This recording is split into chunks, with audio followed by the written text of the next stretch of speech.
ये क्या कर रहे हैं यार? मैंने कहा था यार इधर कटोरे लगा दो 2000 भाई, यार क्या कर रहे हो? हेलो, हाँ जय भैया, नमस्कार भैया, नमस्कार भैया। एक काम बोला था पिछले हफ्ते आपको, भैया सुनाई नहीं हो रही है, मतलब ये गलत बात चल रही है मार्केट में इस तरीके से। मैंने आपको ये कहा था या तो 2 टीमें इसमें नहीं डाल दो या 2 कटोरे डाल दो। आप क्यों नहीं समझते हो भाई? देखो मैं आपको दोबारा फिर फोन करूंगा चौथा मैच खत्म होने के बाद।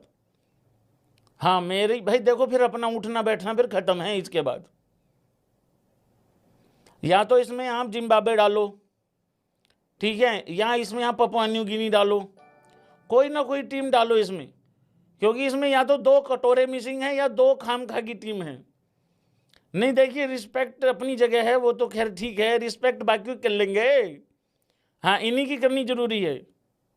हाँ ठीक है, करवाओ भैया करवाओ।